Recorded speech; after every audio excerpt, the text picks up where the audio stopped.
행동들이 사실냥 터지고 잘못 해석해서 오해하는 분들이 참 많다라는 갖춰지다라는 뜻을 가지고 있는 히브리 공포에 떨게 했던 내용 중 하나였는데,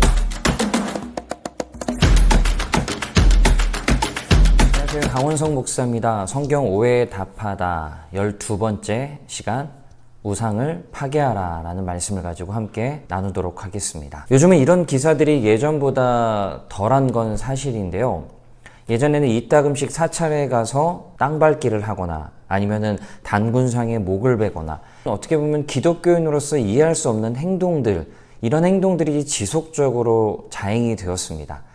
이런 식으로 사회적 물의를 일으킬 때면 교계 안에서 각성보다는 흐지부지 그저 개인의 일탈로 넘겨버리고 끝날 때가 많았습니다. 그러나 이 문제를 자세하게 들여다보면은 타 종교에 대한 폭력 행위가 단순히 개인적인 일탈이나 소수의 문제 정도로만 끝내기에는 그 범위가 너무나 광범위한 데 있습니다. 이런 행위들이 법에 저촉이 되는 까닭에 많이들 참고 있는 것이지, 만약 이것이 현행법으로 제정되어 있지 않다면 지금이라도 당장 행동에 옮길 분들이 여전히 있을 겁니다. 우상을 부수고 이방의 산당을 허물어라. 그것이 하나님의 뜻이다. 이런 구호는 한국교회 내에서 너무나 익숙한 개념입니다. 구약성경 11개를 보면은 이스라엘과 유다의 왕 중에서 산당을 허물고 우상을 불태워 가루로 만든 왕들은 모두 열왕기 기자에게 하나님의 마음에 합한 왕이라는 평가를 받았습니다. 즉, 우상을 폐하고 산당을 부수는 행위가 하나님의 마음을 기쁘게 한 일종의 종교 개혁이었다는 것입니다. 또한 십계명에 우상을 만들지 말고 그 우상에 절하지 말라라는 계명을 보면은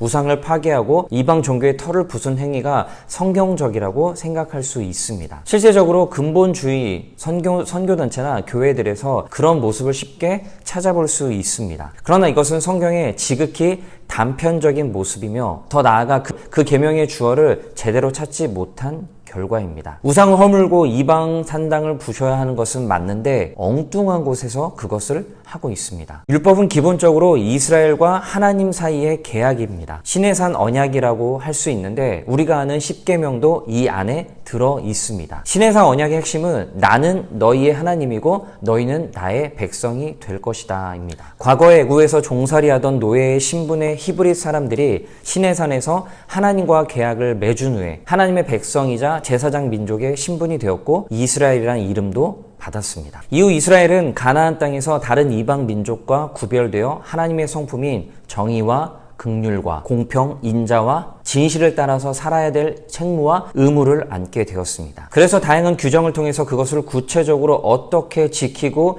행해야 하는지를 명시했습니다. 여러분, 이것이 바로 율법입니다. 이스라엘 백성은 누구나 이 율법을 준수해야 됩니다. 그것이 자신과 하나님 사이의 계약이고, 율법을 어기면 하나님과의 계약이 파기되기 때문입니다. 율법은 철저하게 이스라엘을 위한 것이며 오직 이스라엘에게만 해당되는 것이었습니다. 모세오경 어디에도 하나님의 회중이 아닌 이들에게 율법의 의무를 부과하거나 가나안에 사는 다른 이방인들도 이것을 지켜야 한다라는 내용은 없습니다. 대신 이방인이라도 이스라엘 회중 안에 들어올 때면 이 율법이 효력을 발휘하는 것을 볼 수 있습니다. 그렇다면 십계명 역시 이스라엘에게만 준수 의무가 있습니다. 우상을 만들지 말고 그것들에게 절하지 말라는 계명은 이방인들에게 요구되는 항목, 그런 의무 조항이 아닙니다. 이것은 하나님의 백성 이스라엘에게 요구되는 의무입니다. 이 조항은 너무나 당연합니다. 이것은 마치 결혼 서약과도 같습니다. 이스라엘이 하나님의 백성이라면 당연히 가나안의 다른 신들을 섬겨서는 안 되고 다른 우상을 만들어서도 안 됩니다. 또한 이스라엘에게 다른 우상이 있어도 안 되고, 그것이 있다면 그것을 반드시 파괴해야 됩니다. 이 조항은 이스라엘 밖에 있는 가나안 지역의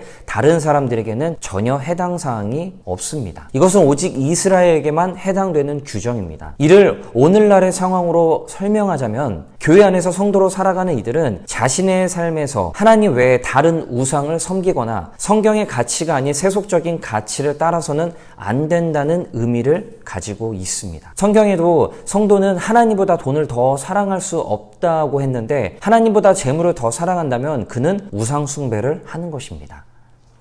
하나님이 이웃을 사랑하고 그들의 필요를 채워주며 살라고 하셨는데 자신의 안위를 위해 이기적이고 탐욕스럽게 살아간다면 그는 우상 숭배를 하고 있는 것입니다. 성경에서 강하고 힘 있는 자가 약하고 억울한 자들을 섬기라고 했는데 교회가 부자와 권력자들의 편에 서서 가난하고 연약한 사람들을 힘없는 자들을 무시한다면 그것이 바로 우상 숭배입니다. 성도가 부수고 타파해야 될 우상은 교회 밖에 다른 종교에 있지 않고 교회 안에 있습니다. 또 그 우상은 성도들의 마음속에 있습니다. 율법이 바로 경고하는 것이 이것입니다. 열왕기는 이스라엘 내부에 있는 우상들을 부수고 백성의 회개와 개혁을 이끌어낸 왕들을 높이 평가하고 있습니다. 교회 역시 하나님의 말씀대로 살지 않고 성경 말씀에 순종하지 않는 우리 자신을 먼저 개혁해야 됩니다. 하나님보다 세상을 더 사랑하는 마음을 회개해야 됩니다. 그것이 바로 우상을 파괴하는 행동입니다. 교회 바깥에 있는 애꿎은 사람들에게 기독교의 잣대를 들이밀면서 너희도 그렇게 살라고 윽박지르는 것이 우상 타파가 아니라는 말입니다. 이스라엘과 교회에게 지키라고 한 것을 하나님을 믿지 않는 사람들에게 강요하는 것은 성경의 계명이 가리키는 대상이 누구인지, 율법의 의미가 무엇인지 모르는 자들의 무지에서 비롯된 행동들입니다. 성경을 믿는 사람들이 지키고 살아야 될 규범과 원칙이지 비기독교인들에게 지키라고 강요하는 강제적 조항이 아닙니다. 주로 근본주의적 원리주의자들이 이것을 혼동합니다. 이들은 기독교가 이 세상을 점령하고 통치해야 된다라는 지배주의적인 사상에 함몰되어 있습니다. 그래서 타 종교를 적으로 여기고 무조건 적대시하고 그들과 싸워서 이겨야 한다라고 생각합니다. 그것이 하나님의 뜻이고 성전이라고 외치면서 말이죠. 한국교회는 한국사회라는 거대한 공간 안에서 거룩함을 유지해야 할 사명이 있습니다. 교회는 변질되어서는 안 되고 세속적 가치를 따르지 말아야 하며 불의와 불법을 용납해서도 안 됩니다. 이것이 진짜 우상을 파괴하고 몰아낸 증거입니다. 방향을 상실한 열심은 찌르는 칼날이 되는 것을 여러분들 꼭 기억하시기를 부탁드립니다. 기독교는 칼날을 휘두르는 종교가 아니라 사랑을 휘두르는 종교라는 것을 잊지 마시기를 바랍니다. 이상 성경 오해에 답하다 우상을 파괴하라는 말씀이었습니다. 감사합니다.